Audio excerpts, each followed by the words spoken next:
Hey friends, today's topic is how I efficiently farm armor in PvE for PvP. Now the first question to answer is, well, what armor is good in PvP? We're going to start with Pinnacle Ops here, which features Swordmaster armor. This is very influential for Void Hunters, because if an enemy walks through the smoke cloud, they deal 10% less damage. And that's the same for Void Walker melee. If you tag them with a pocket singularity around the corner, because of Swordmaster, they deal 10% less damage. And this also works with glaive melees. Very influential armor piece. The next one to talk about is Ferropotent, which comes from solo ops, arena ops, and fireteam ops. When your shields begin to regenerate, you gain flinch resistance and 2.5% damage resistance that works in PvP. But beware, because if you use something like Secant Filaments, Ferropotent armor set overrides the ability to get Devour when the resist is up. There's a lot of other bugs like this. Ferropotent overrides the Stag Helmet. Ferropotent overrides the wall hacks on Spectral Blade Super for Void Hunter. So there's a lot of interesting quirks about it, but overall, it's a very powerful armor set. And even if you wanted the old armor sets, it's not like you can go and get them. The next one to mention is from Trials. Slide and get anti-flinch. I'm not going through every set in this video, but just know that there are options to where you don't have to play PvE to get a decent armor set. But if you're a Void Hunter, I absolutely recommend that you go for Swordmaster. So then, how do you farm it? I'm on my Warlock today, but this is very viable on both Hunter and Titan. All three classes have very easy PvE builds that can go fast. And if anything, I'm fastest on this mission on Hunter because grapple melee is busted. It's great for ad clear and it practically one-shots bosses. Okay, so let's start with our Pinnacle Ops. The first thing I'm looking for is the daily rotation. Today it has Swordmaster boots on Vox Obscura, helmet on Whisper, which is what we want to focus on, and Nightmare of Galron. Not all of these missions are built the same. Some are longer, some are significantly more difficult. In my opinion, some of the most efficient are the Whisper, Kel's Fall, Presage, and Starcrossed. Then there's a couple others that I'll do if my teammates are decent, and then an even fewer amount that I will do if my teammates are speedrunners. Like Nightmare of Galron with the speedrunner team is extremely efficient, but the likelihood of you finding teammates that do anything is really low. So this is why I do the same missions I just talked about. The Whisper, Kel's Fall, Presage. I like those three because I can essentially solo them while my teammates AFK. You might be saying, well, I have teammates. I don't need to use Fireteam Finder. No, you want to use Fireteam Finder, and this is the reason why. In the bottom left, you see those bonus engrams. If you get a random on Fireteam Finder that has the green engrams where you don't, you get those green engrams too for having them in your fire team. So I could see a problem that maybe creates a little bit of social friction where every time you create a fire team finder post, you're asking in the chat, do you have bonus engrams? And if they say no, you would probably just disband because there is no tag, there is no title to imply that that is what you're looking to do. There are other tags like, for example, meta loadouts or fast, but nobody reads those. So since I'm farming these, I just don't put any tags, and I don't even care if my teammates AFK the activity. All I want is the bonus engrams. And because I'm nice, I'm not even going to ask if they have the bonus engrams. I'm just rolling the dice. And of course, if I make this video, the likelihood of you encountering somebody with bonus engrams is going to be lower. So maybe it's worth asking, but the real thing I'm hoping for is for Bungie to add a title that says, only join if you have bonus engrams, or looking to carry for bonus engrams. I feel like that could be a little community building.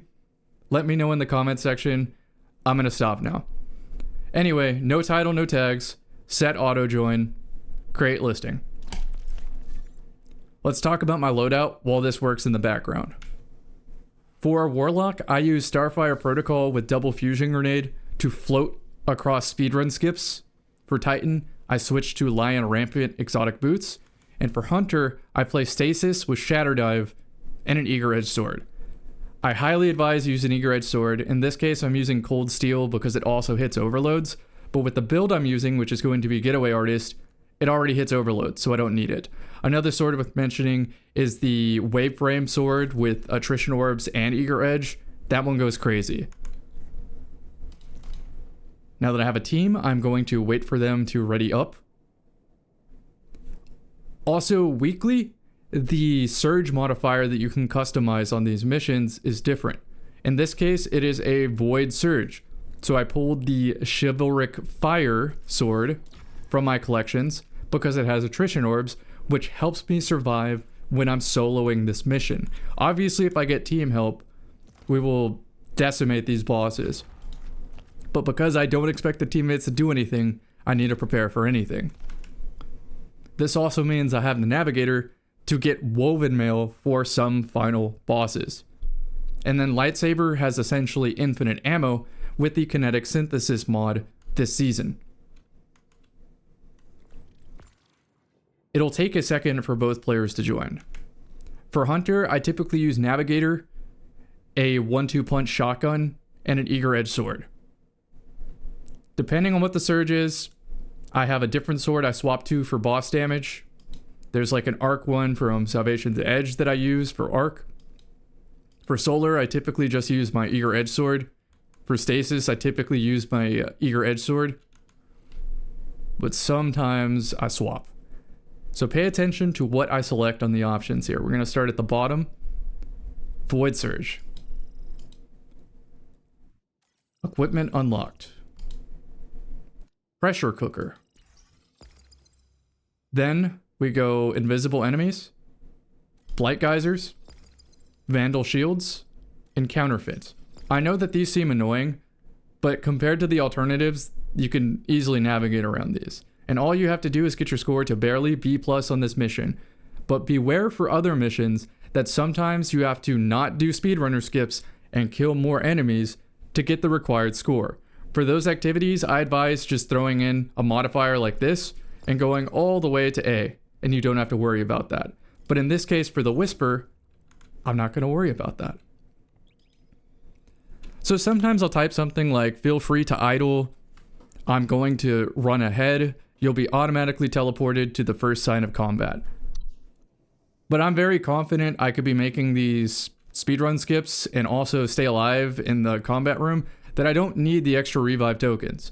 I'll just let my teammates do whatever, I'll put some music, some anime on the side monitor, and just vibe and pray that I get good RNG. Speaking of RNG, your Ghost Shell matters. In this case, I'm doing the Brawler armor because that's what I want from the helmet so I can make heavy glaive builds in PvP.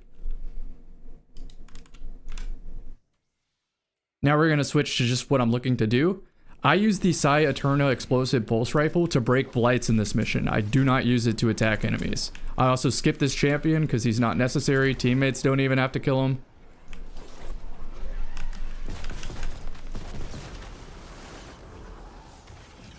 And we go. You don't have to be fancy on the movement. You will always have cooldowns on Starfire Protocol.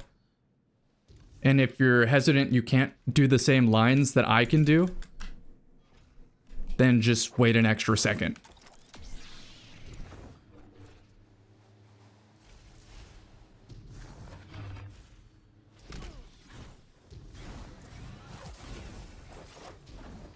Usually chain 2 Icarus dashes, then wait for my Eager Edge to reset when I'm really high above where I need to end up.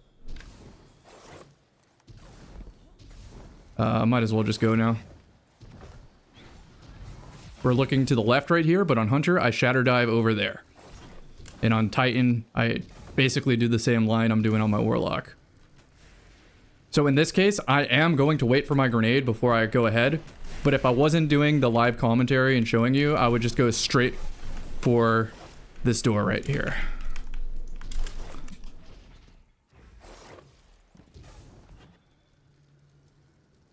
We're going to the top right. And important, I'm going to switch to my PvE loadout now that I'm done with the speedrunner stuff. I have a second pair of boots with Void Surge for when I swap to a sword later, and I'll also be switching to Navigator for Woven Mail. You don't need any of this, by the way, to speedrun. You just need to get a little creative if you don't have best in slot gear. Or you might have to duo this. You might not be able to just easily, effortlessly solo these activities. Warlock can die here with Warlock Jump, so be very careful.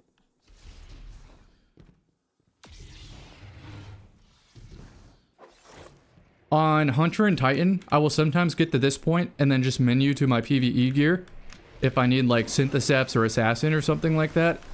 I break the Blights immediately and then start applying my Amplified for my sword or my Getaway Artist, just whatever comes first. I try to get the Blights ready to blow up, the Geysers ready to blow up.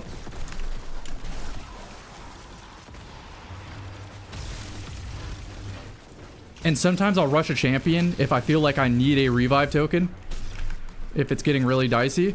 But I want to ignite these Blight Geysers first before I deal with the champion. And then maybe even kill that guy first. Didn't hit the Vandal, so we're just going to use the Overload as a meat shield. And get a finisher. Always save your special pulse rifle ammo, because it is very important for breaking Blights. Like, you waste so much time breaking Blights.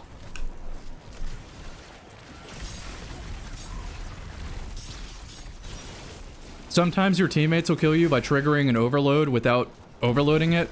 It's just something you gotta get used to and something you gotta anticipate. Your teammates will actively make your job harder sometimes in these activities, but it's worth it because you're carrying them and you want the loot. You want to get back to PvP where the game is fun. For builds that aren't as ammo efficient, you do want to save some sword for the some heavy sword for the future. Keep in mind, I'm unstopping these guys with one of these artifact mods.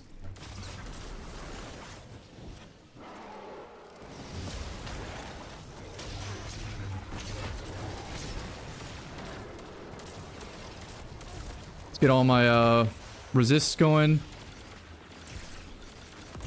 That Vesper build this guy's running is very solid.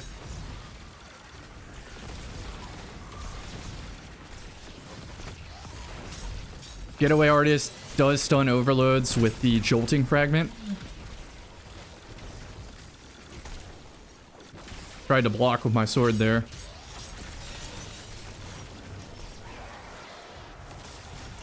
If this next room looks dicey, I will just Nova Bomb.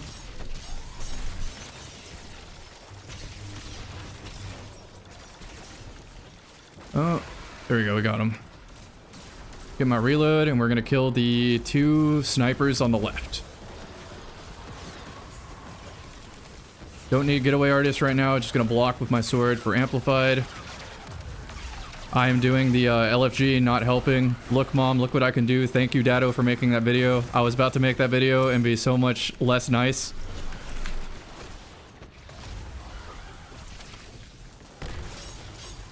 There are unstops that spawn where your teammates are. I purposely go into this room because sometimes the unstops will like spin gingerly to the left and you'll just get 1 HP and die. So I just skip those and then go back for them later.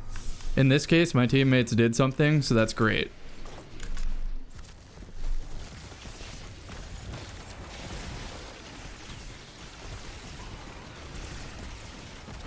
Looking to hit the unstop. I have like Sage Protector armor from PvE. You don't need that. See what I'm talking about with unstops? Now I want to swap my gear. Boots, sword, navigator. Teammates sometimes instantly start this, so you just got to deal with it. Then I want to get in position, set everything up, and we go. First thing I want to do is set Woven Mail off my navigator. Sometimes I look for Devour off this Vandal here.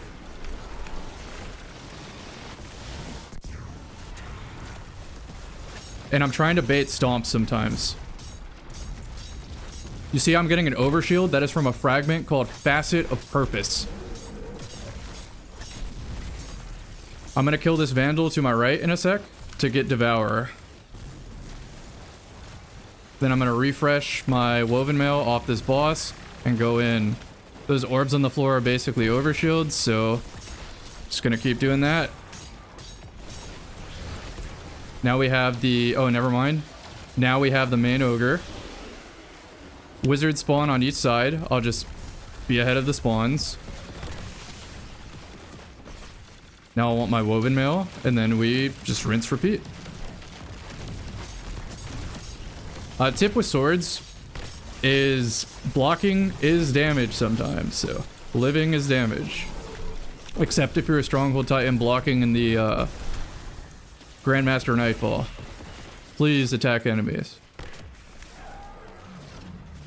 But if you're dead, you cannot do damage. That's all I'm trying to say.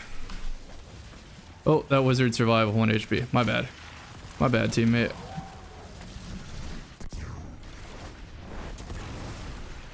I get him up just so he stays involved. And we start damage again. In this case, I can tank everything from this ogre, so it's not even scary. So on Titan, I would be swapping from Lion Rampant to Stronghold, and from Hunter, I would probably just stay on my Synthecept class items, but maybe use like Foe Tracer instead of Caliban's or Assassin, and use Foe Tracer to give quadruple surge to my sword while still having access to Better Already and recuperations on the boots. So to repeat with the build, Facet of Purpose on Hunter and Warlock to swipe with the sword and get Void Overshield from the Void Super. For Titan, you can use pretty much anything with Strongholds and you will survive. There are alternate builds. You don't have to use Getaway Artist. There's a lot of good PvE builds that go beyond bugged Controverse Hold. I didn't even know if in this mission my teammates gave me bonus engrams, but just pretend that I was rude to them and I asked like, hey, did you have bonus engrams? And they went, no, and I kicked them and a different person joined and I asked and they said yes, and then we ran the mission in 6.5 minutes. Just pretend that that happened. So now the next thing to do is we go to dim, refresh, and there's a very important command here. This isn't the optimal way to get this command, but what this command does, remind me to put this in the description of the video if I didn't, is it tells you if the armor in your Postmaster is a duplicate for armor that is in your vault. And another website you can use is Tier 5 Report to also find armor in your vault that overlaps. You'll see like a pink dot that indicates that you have 2 of the same exact armor set. You do have to finesse the settings and whatnot. Let's refresh here and it should show me what I got from this mission. Past that, let's talk solo ops, fireteam ops, arena ops, and efficiently farming in general. Every day I look at what the bonuses are for each of these and see if it matches an armor piece I need. In this case, quick play arena ops for a chest piece. So I'd go to my dim and I'd look at all my Ferropotent chest piece and see what I need the most of on my ghost mod, and I'll go for that. And since I play all classes, all kinds of build on all classes, I pretty much need all of it. So it doesn't matter to me, but if you only play Void Hunter, for example, you could be like, I don't need a Ferropotent chest piece because I use Dragon Shadow. I need Ferropotent gloves. And then I need them with Brawler so I can dodge and get my smoke back. Right? Makes sense. You can even check in your dim to see if you already have the piece and be like, well, since I don't need gloves like that, I might as well just put Bulwark on or wait for a different day and so forth. All right, come on, dim. Update. There we go.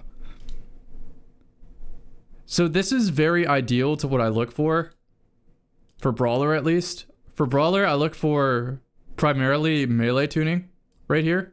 But health is also second best because sometimes I do builds that want both melee and health. And then class also makes sense because I'll just show you in a second. That Daimo helmet is crazy. Okay, this is another good example. For Gunner and Specialist, I always want weapons tuning because it's very unlikely that I ever have a build that wants both high weapons and high health. Health doesn't give you a benefit, by the way, until you're over 100. So going from 0 to 50 or 50 to 100 doesn't matter. You get no benefit. So to make the most of your vault space, you want gunner and specialist armor with 100% of the time weapons tuning. Maybe there's an exception for like Wormhusk Crown and an extreme amount of overshield and stuff like that. But even in PvE, more often than not, you want this weapon tuning. So with that in mind, you can use commands that try to search your vault for incompatible armor or armor to keep, for example. Like we'll use the Brawler example. We'll go perk Brawler, we'll go tune stat melee.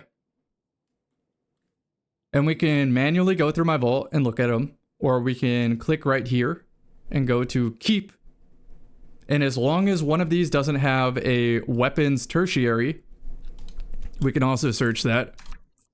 Tertiary stat weapons. That is what I would delete. This is what I'm looking to delete if it pops up in my vault, because I know I never will have a use for that in PvP. For PvE, the meta's kind of established, but I'm not missing out on killing a raid boss or something like that because my armor's not good enough. Okay, this is a perfect example of a piece I will not keep because I never need high health and high weapons. Makes sense? And I use my Postmaster as like an essential second vault because if you play 3 characters and play all of the game, you have to get so savvy with what you're keeping. And sometimes as you learn more about the game, you're like, damn, that Shrewd Armor wasn't as good as I thought it was because it has an internal cooldown of 1.5 seconds. Whereas if it had no internal cooldown, it would be just obviously goated. I still like it. I just don't think it's a must-have. I didn't even talk about that armor. It comes from the Renegades activities. I did a PowerPoint yesterday talking about the efficient way to do this activity. 2 armor sets in this dungeon. Thriving, which is useless in both modes, and then Shrewd, which gives you handling and accuracy for swapping to a hand cannon, submachine gun, or a heat weapon. And I do think it's fantastic for classes that can't otherwise get access to that high handling, but a lot of weapons already have high handling, and a lot of weapons don't even need the extra accuracy, like hand cannons not named Hawkmoon. On controller, you will notice, for example, like submachine gun accuracy, so that's still very good. But not every class is a submachine gun main and also might not need the handling. And if you use 2 of the weapons that qualify, like the dungeon sniper and an energy hand cannon, you'll often find that number 1, you don't need the accuracy for the sniper because it's overpowered in its stats. But that internal cooldown will make it so only the sniper is getting the effect when you need it for your hand cannon. So you'd have to manually reset it by holding the sniper out for 1.5 seconds or switching to your power weapon for 1.5 seconds. And that's just a lot to keep track of in PvP. So what I'm saying is, before you commit to these insane grinds, do your homework on the armor so that number 1, you're being conscious of vault space while you go. And then number 2, you just don't waste your time. This is a live commentary, by the way, so excuse me for over-explaining or talking in circles or whatnot. I hope you learned something new in today's video, and let me know if I should do more of these in the future. Best of luck farming your rolls. I will see you in the next one.